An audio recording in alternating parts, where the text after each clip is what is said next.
And it didn't take Governor Granholm long to take on Mitt Romney. She's never liked him very much, has she? Well, I tell you, they have had their differences, as we might expect, because they're both, anchored here in Michigan.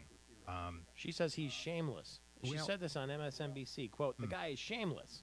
well, And because he wrote that opinion piece in the New York Times, and remember the headline was "Let Detroit Go Bankrupt." Well, as expected, they are from different parties.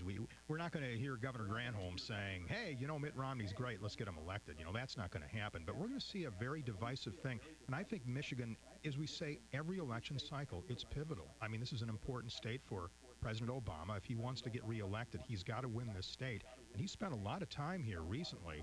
He's really trying to play up the positives, saying, my attempt, our efforts, this administration, to get the auto industry back on track, providing that bailout money. Look what it's done. I mean, everything's going great.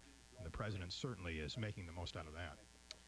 So there she is taking shots at him. And didn't they get into it one time? I'm sure they did when he was running for president last time on one of the television shows. I forget what it was. But in any case, there you have it. Yep. Now, the GM CEO, speaking of letting Detroit go bankrupt, Dan Akerson, he may not be your best friend these days, and I'll tell you why. He wants to have the government impose a gas tax. And here's an exact quote. He says, "You know what I'd rather have the government do, and this is going to make my Republicans friends puke. Gas is going to go down here now. We ought to slap a 50-cent or dollar tax on a gallon of gas." Yeah, that's catching a lot of folks by He surprise. says people will buy more Chevy Yeah. Cruises and less Suburbans if that happens. A government-imposed tax hike. I tell you what, whether you like the idea of a tax or not, you can't argue with the fact he's probably right. I mean, high gasoline prices really just get people away from the larger vehicles. But, this is really acting as a detraction in a lot of ways from what other things Dan Akerson is saying this week. For example, since the public stock offering late last year, General Motors, everybody's ought to have reason to really be positive about this because the value of these GM shares continues to edge up. He says stocks are going well, and he says as far as General Motors, the company, is right on track. But what he said earlier about this whole gas tax business certainly is getting all the play. He also wants the government out of General Motors. He says he's grateful for the rescue. He's got nothing but good things to say about the government, but he says it's time for the relationship to end because it's wearing on General Motors. Quote, "It's kind of like your in-laws. It's a nice long weekend, but don't stay a week." It's time to go home. Also, He's Akerson, outspoken, isn't he? yeah, he also said later this summer, a decision is going to come from the White House and the Treasury Department as to how involved from here on out the government is going to be in General Motors. Right now, despite the fact General Motors things are going well, I mean, the government still owns a big chunk of GM, and how much the government relinquishes that we'll see later this summer, according to the Treasury Department.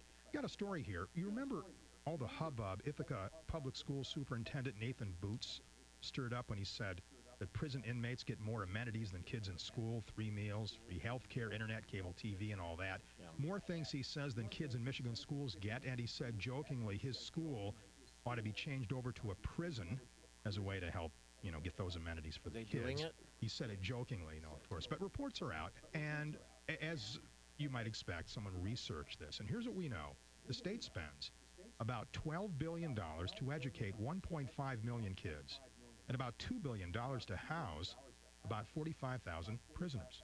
So that's the breakdown. Story here out of Saginaw County. This is terrible. A 50-year-old guy riding his bike, someone in a passing car. What'd they do? They rolled down the window and they chucked a full can of Budweiser beer right at this poor guy, hit him square in the head. He was lucky he did not need medical treatment, but Was he of wearing a course, helmet? this could have been serious. No indications of that. Don't know. But police are looking. Police are looking for the vehicle and the person who tossed it. We're going to break the law. Amanda Wall is going to break the law right She here is. today Oh, no. during the program on television and on the radio because we're going to have some motorcycle riders here on right in front of our Gillespie Group American Metal Roof Studio. Yeah, the old helmet They're thing. going to take her for a ride today without a helmet on. And here's the deal now. Amanda Wall's going to be born to be wild. Yeah. And you'll see it right here. Because Michigan motorcyclists 21 and older, which she is, will not be required to wear a helmet while riding under Senate Bill 0291 that cleared the Senate Transportation Committee yesterday. Right now, state law is requiring riders to wear helmets. Been on the books for a while, but if it passes the Senate, apparently only the governor has to sign it, and the governor is on record, so we understand, saying that he's going to strongly consider it. He is going to review and assess the legislation. It's in the beginning stages, but they've been down this road before. Governor Granholm has vetoed the elimination of the helmet law, I think, twice. And now all of a sudden, they're getting some steam. Here, they say that the governor, Lieutenant Governor Brian Calley, Secretary of State Ruth Johnson, and Attorney General Bill Schuette favor repealing the mandatory helmet law. The setting is absolutely perfect. The situation, the scenario has never been more positive than it is right now. They say it would help tourism, state. and they say that there's no evidence that forcing people to wear a helmet lowers the fatality rates. And they say that they watch customers, and especially in the border counties, go out of state on the weekend so they can ride without a helmet. Well, if the helmet law is going to get scrapped, the setting is perfect for it to happen in this legislature. Today is that big rally where all those bikers come to the Capitol and ride around without their helmets. There's no way you can ticket or arrest them all because it's a huge amount. So we'll get it started here in about, just over an hour from now. That'll be interesting. Right in front of the studio. You know what? Instead of parking tickets like we normally get, we can get motorcycle helmetless tickets. Hey, get a load of this real quick here. Did you know most New Yorkers say Anthony Weiner ought to keep his job? Never mind all the stuff that's happened. He ought to stay in office. That, according to a survey, that's what most New Yorkers are saying. Wait till you hear what Donald Trump said about Weiner. He roasted Weiner. We'll hear it as soon as we get back. It's Michael Patrick Shields on Wednesday. One of the largest schools in Michigan will serve 15,000.